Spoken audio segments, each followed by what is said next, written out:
Hello दोस्तों।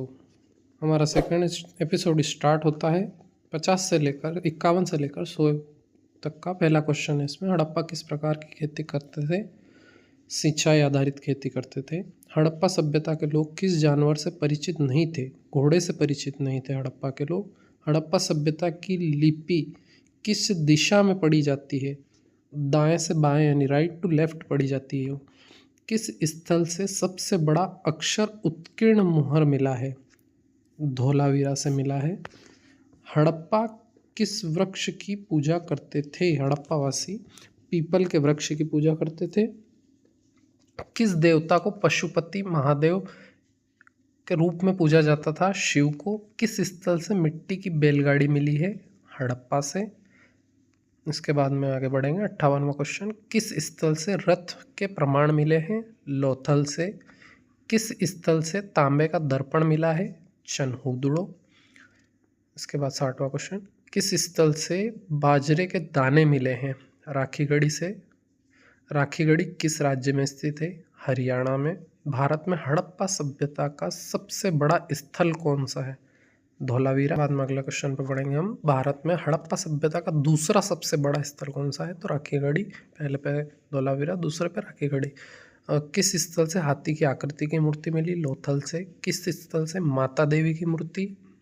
मोहनजोदड़ो से। बालकों के खिलौने? मोहनजोदड़ो से ये भी।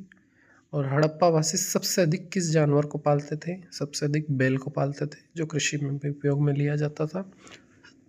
हड़प्पा सभ्यता की विशेषता क्या थी? नगर नियोजन इनका।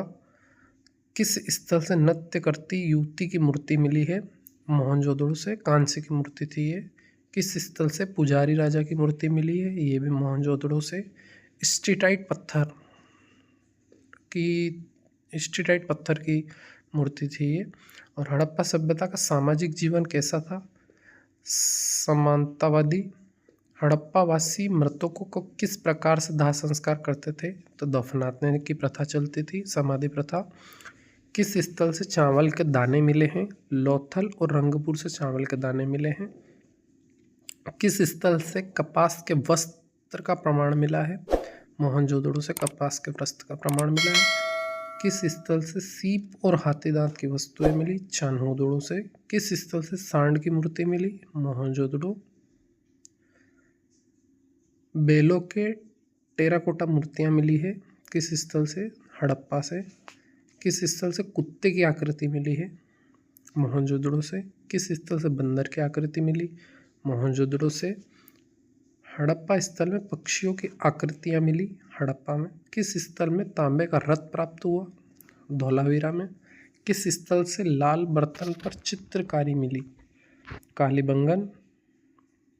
हड़प्पा वासी किस धातु का सबसे ज्यादा प्रयोग करते थे? तांबा और कांस्य से। किस स्थल से हथौड़ा और छेनी जैसे औजार मिली? हड़प्पा से। किस स्थल से सोने के आभूषण मिले हैं? मोहनजोदड़ो में। किस स्थल से चांदी के आभूषण मिले हैं? 86वां क्वेश्चन हो जाएगा हमारा, हड़प्पा में मिले हैं। किस स्थल में अलंकृत मिट्टी की मूर्तें मिली है? मोहनजोदड़ो। किस स्थल से सांड की मूर्ति के साथ मनुष्य की आकृति मिली है? कालीबंगन। किस स्थल से पत्थर की मूर्तियां मिली? मोहनजोदड़ो। किस स्थल से तांबे का घोड़ा मिला? धोलावीरा। सिंधु घाटी सभ्यता के लोग किस धातु से अपरिचित थे? 51वां क्वेश्चन है, लोहे के बारे में नहीं जानते थे लोग। सिंधु घाटी सभ्यता में सबसे प्रमुख धातु कौन सी थी? कांस्य, जो कि तांबे और टीन को मिलाकर बनाई जाती है। किस स्थल से खेती के औजार प्राप्त हुए? बनावली। किस स्थल से अनाज भंडार प्राप्त हुए? मोहनजोदड़ो व हड़प्पा से अनाज के भंडार मिले हैं। किस स्थल से बाजरे की खेती का प्रमाण मिला है? राखीगढ़ी। किस स्थल से सीप की चूड़ियाँ मिली है? मोहनजोदड़ो। किस स्थल से पत्थर की चक्की मिली है? हड़प्पा। किस स्थल से तांबे की तलवारें मिली है? राखीगढ़ी से मिली है तांबे की तलवारें। किस स्थल से खोपड़ी पर शल्य चिकित्सा का प्रमाण मिला है? कालीबंगन। सिंधु घाटी सभ्यता का अंत कब माना जाता है? लगभग 1750। तो इसी के साथ में हमारे 100 क्वेश्चन सिंधु घाटी सभ्यता के टॉप पूरे होते हैं। ये कहीं एग्जामों में पूछे जाते हैं और आने वाले एग्जामों में पूछे जाने की संभावना है। धन्यवाद, थैंक यू।